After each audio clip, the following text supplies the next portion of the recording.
Hey guys, it's Robin, RS Island Crafts, and welcome to my studio. This is my Whip It Wednesday video where I show you what I've been creating in the past week.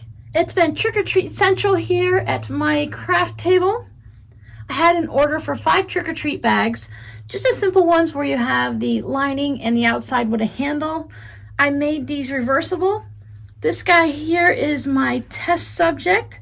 So if you're interested in this one, this specific one is listed in the shop. All of the others are for a customer. So I thought if I had pumpkins on the outside, that on the reverse, I could use some pumpkins and ghosts.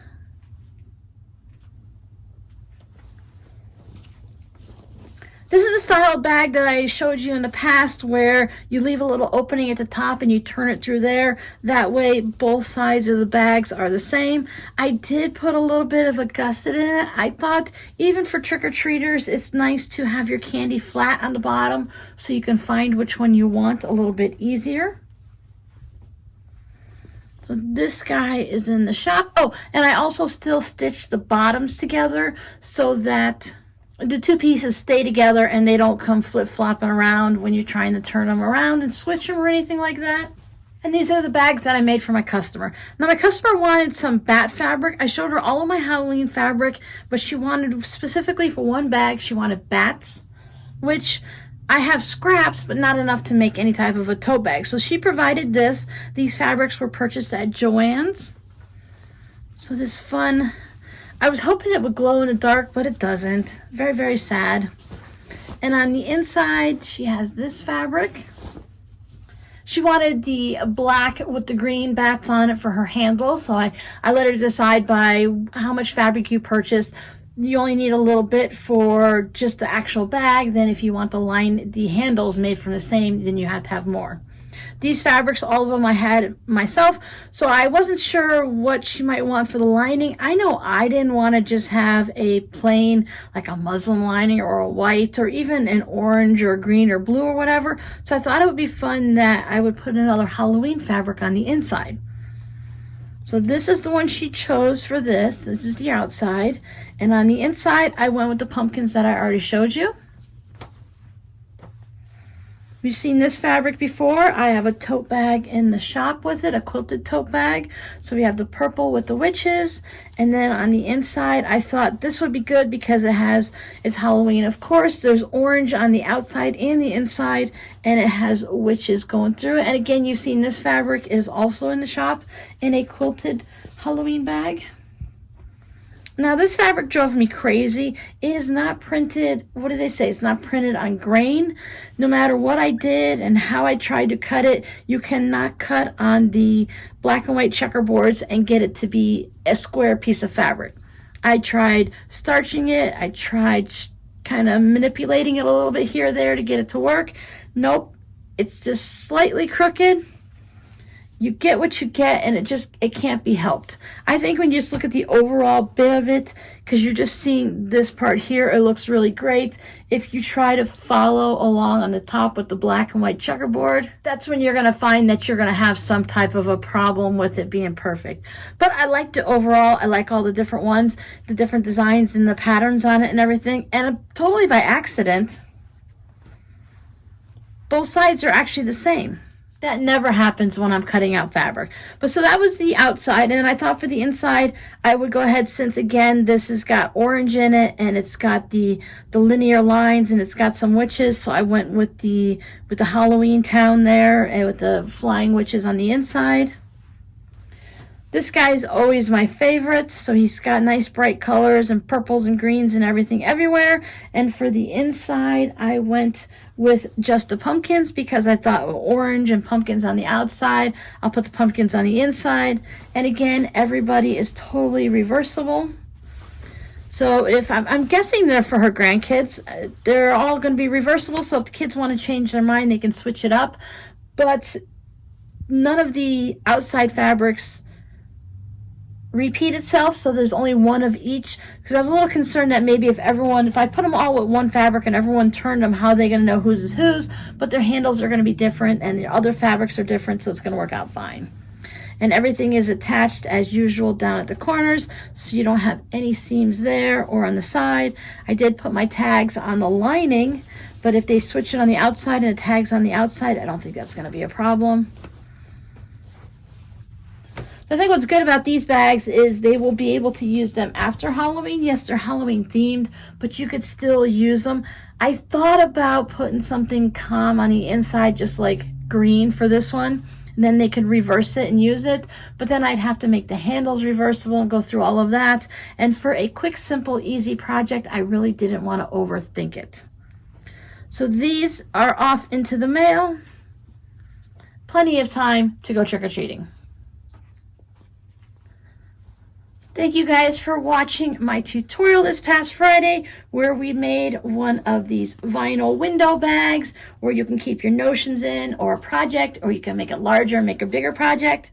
When I chose these colors, I wasn't really sure how I was going to feel about the dark blue with the light blue inside, more of a winter type scene, but I really liked the way these have that nice big contrast to them. Another bag I made was this little guy here. I altered a noodle head pattern, but a lot of times with bags are great. I love bags, but it's really all about the fabric. So I have this measuring tape fabric. This was a fat quarter that was sent to me, and I thought this would be really fun to use it in a bag. It also allowed me to use this yellow-orange zipper. That's a little bit of a hard color to use sometimes. If I were to use it on something like this, it would work as a contrast, but it would be a big time contrast.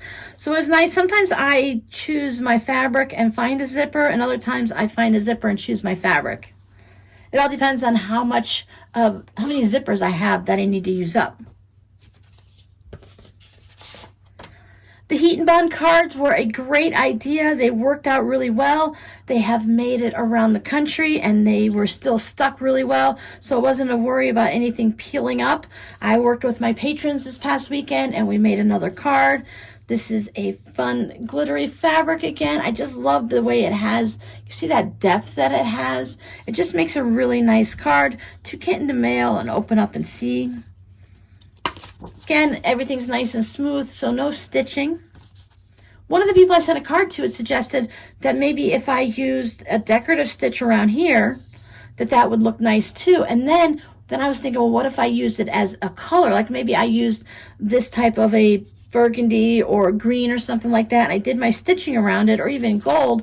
Then when you open it up, then it becomes like a frame to do your writing in. So then it's not so much as I just put white stitching in and I hope you don't see it and notice it there.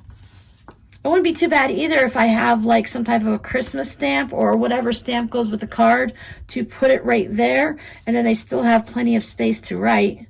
Because if you get like a Christmas card you buy at the store and it has everything written down here, sometimes it's a lot, sometimes it's a little, so then you do your writing up there. But if I had to stitch around a card and I put all of the stamp up there, Merry Christmas, whatever happens to be, they have a lot of rubber stamps with phrases and sayings and nice little things on them. Then you'd have all of this space to write. And of course, you'd always be able to flip it over. I do put my flamingo and my Artist Island crafts on the back. We're kind of looking at my video week in a nutshell. I have a tutorial, I have a WiP It Wednesday, and then I had things that I worked on with my patrons. I've been recording this video a little bit each day, so some things might be a little bit out of order. When I have a really busy week, I find it's very helpful to do a little bit of the WiP It Wednesday video each day when I finish stuff. That way it can either go out in the mail, my kids can take it with them, I can just put it away and not have to worry about, did I remember to show that really cool project on WiP It Wednesday? So what I'm going to tell you is probably going to be a little confusing. I'm pretty darn sure that sometime in this video I said on our next live stream I have no idea what we're going to do. Well, I have figured it out. So if you heard before this section or after this section that I'm not sure what we're going to do, just go ahead and ignore it. As I said, I'm recording everything out of order. I've done my hello and I've done my goodbye, so this is going to be somewhere in the middle. But I thought, since we were talking about, a couple of us were talking on the last live stream about doing big stitch quilting and how much fun it is and how easy it is, I thought we'd go ahead and do that. So that way we can have a nice chat going I'll come up with some little type of thing that I can turn into a tote bag or a pillow or something or another. Let's face it, it'll be a tote bag. And we'll go ahead and do some big hand stitch quilting so that you guys can get an idea of what it looks like.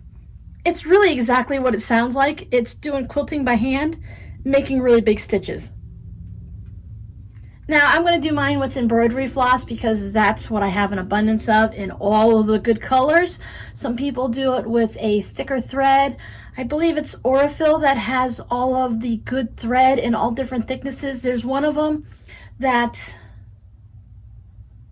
I don't know which way the numbers go. I think if it's a smaller number, it's thicker, but whatever. They use an Aurifil thread that comes on a spool like sewing thread, but they use it like embroidery floss. And they actually do cross-stitch embroidery with that thread that comes on a spool, just like we were used to. I figure I've already got a large stash of embroidery floss and I love all the colors and it's something that I'm used to, that to turn around and spend extra money buying more of a different type of thing, it's just not worth it for me, so I'm just going to stick with that. Some people use pearl cotton. Pearl cotton's really good. So if you'd like to do a little bit of practice with us, really all you need is something on the top, some type of batting, and something on the bottom. And then some type of thread that you want to work with. If you don't have embroidery floss, you can always just take some sewing thread and double it up. It's not going to be the same, but it'll give you the feeling of the stitches. I know many of us have embroidery floss, or you can even pick it up at like thrift stores. Buy it brand new at the store. I know some countries it's a little more expensive, but I think it's still under $1 here. Again, I haven't bought any in a while because I have a nice variety, but embroidery floss is just kind of like beads. I just like to go to the store and buy some just because it's really pretty and I love all the colors. And if you really want to do something a little bit more, you can think of maybe making a placemat. I wouldn't go with something like a hot pad, especially if you're using that special heat resistant batting unit or something. We're going to be hand stitching, so you want to do something easy. Maybe avoid denim, even though you could. Something nice and relaxing that's going to be easy on our fingers and our hands. So you can make a little patchwork. If you want to have a project that's done in a day, you can do the mug rug. Mug rugs are great for this, or even just a little coaster. Grab yourself 2 charm squares, 2 5-inch squares, piece of batting in the center, and we're off to go. Okay, back to the WIP It Wednesday. First, I wanted to show you a card I received. This is not white.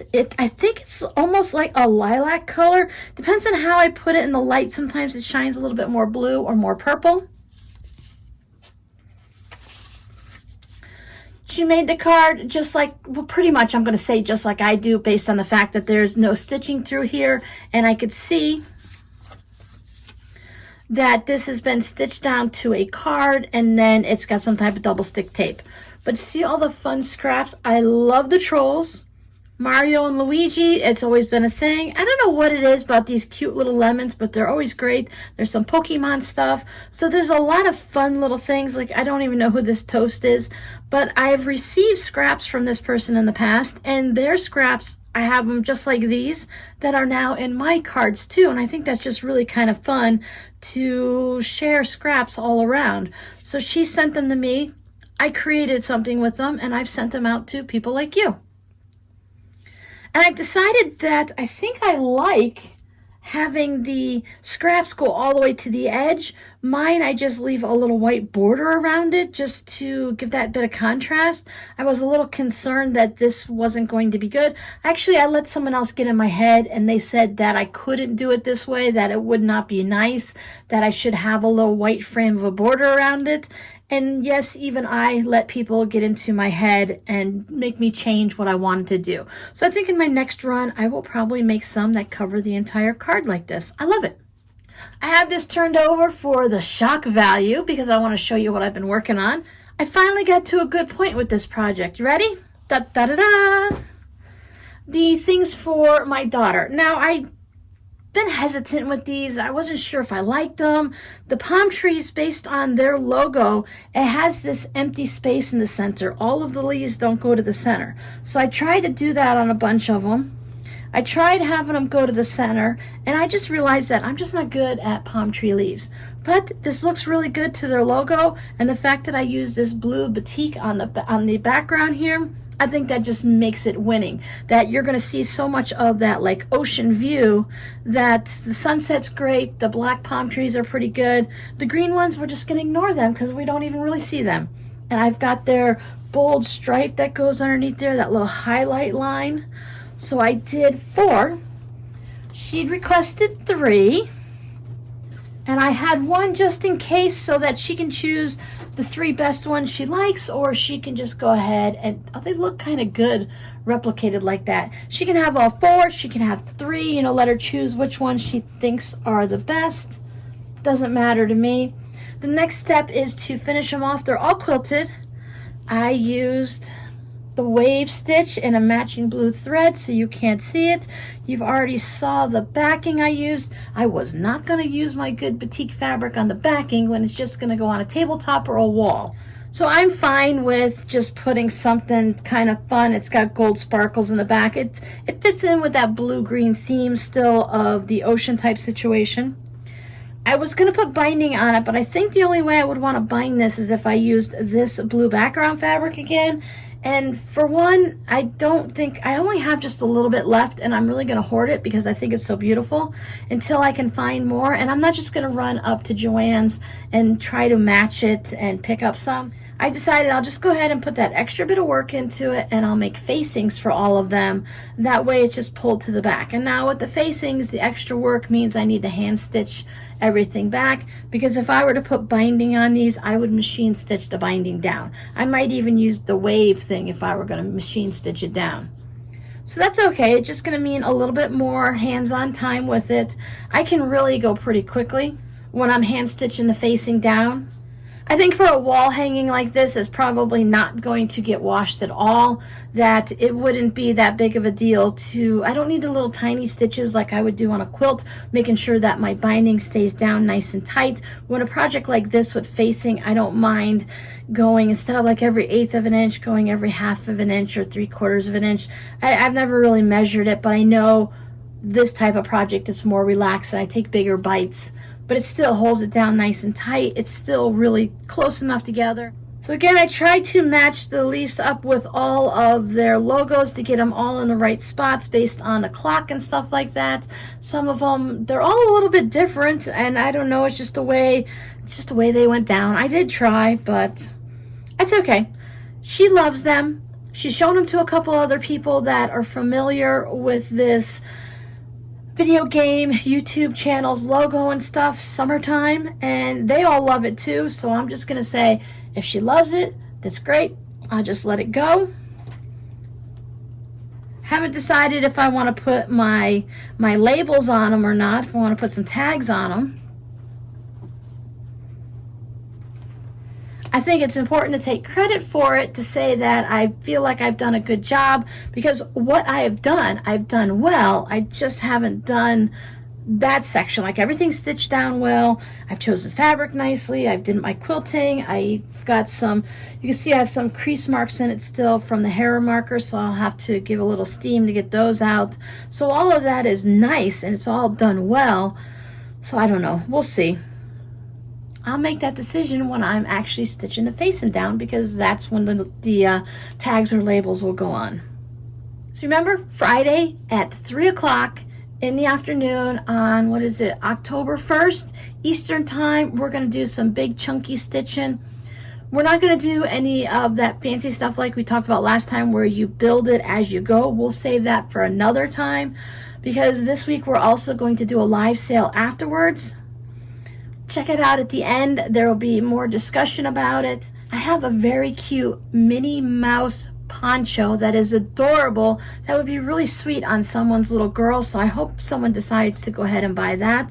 So those are the things we're going to be talking about after we do our little live stream. We'll come back like we usually do and do the live sale. You'll hear more about it later. I just wanted to show you these before I move on to the next step. My next live stream is this Friday, October 1st, at 3 p.m. Eastern.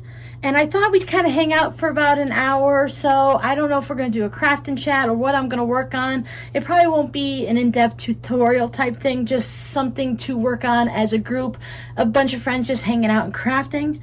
But I thought afterwards we'd take a little bit of a break, and then between 4 and 5, 4:30 and 5, we go ahead and do another live sale. I went through my Rubbermaid tubs, my bins that I keep covered. They are in a dark area. I also, not only are they in the rubber tubs, the Rubbermaid tubs, they're not made of rubber, but I also put like a towel or a blanket over them just so that there's no cat fur. Everything here went in clean, they're still clean. There's going to be a variety of things, but I just thought I'd give you a little teaser sample now. There's going to be some crochet and knit afghans and shawls. I have some fun, funky scarves, novelty type scarves, some little purses and things like that. I had so much fun using my scrap yarn and crocheting this large bag. I had sold a few of these in the past, and this is the one I have left. This is really kind of huge. You can put a lot of things in it. You could take it out to the farmer's market and stuff like that. There was a craze several years ago about taking Santa Claus hats and you cut them and you put in a lining and put handles in, and you did it in a way that you had a flap with a pom-pom here. So you have a purse like this. So I have several of those left over. This one has glow-in-the-dark beads on it. It's a cupcake purse in Halloween colors. A little trick-or-treat, not necessarily going house to house trick-or-treat, but when you have those special grandkids or trick-or-treaters in your neighborhood, you put some special candy in it. So a little candy corn bag. We've got a penguin purse. Again, he's got the eyeballs that went a little bit yellow. Apparently that happens when you use the wiggle eyes, which is a very shame. I've got a watermelon scarf. Here's another little bag that you could put some type of special treats in for Christmas or use it as decoration. It's a Christmas tree light bulb. This one is all mittens. It's a scarf made out of mitten shapes. It's crocheted. This is something I designed. This one, I designed this one. This was a mug rug, I believe, and I just made two of them, stitched them together, and put a little hang thing on it. So come on and join me Friday for our live stream, and then afterwards I'll do like I normally do, and I'll shut down the live stream, get all my stuff put away, bring all of this stuff out and get it set up, and then we'll go ahead and do a live sale. So I hope you can join me, if not to purchase anything, just to hang out. I do have a large amount again this time. Thank you guys so much for helping me clear out the stuff. You are also making my daughter feel so much better, because she's a little worried after Rob passed that if I were to pass anytime soon, you know, once you lose one parent, you always worry about losing the other, that she would have all of this stuff to deal with. So she's very happy that you guys are helping me out by clearing out some things so she doesn't have to worry about them. Again, there will be much, much more than this. A nice variety of everything. You never know, with Christmas coming up, you might find a really good deal on something. Okay, that's it for me this week. Thank you guys so much for hanging out with me. I'd love to hear what you have been working on in the past week. Even if I don't mention it, always feel free to leave that down in the comments. I'm always intrigued and interested to see what you guys are working on, because so many of you are so creative and you come up with some amazing ideas. Your code word for this week is going to be penguin, because he is just the cutest little thing. All right, guys, that's it for me. I will see you next time. Bye.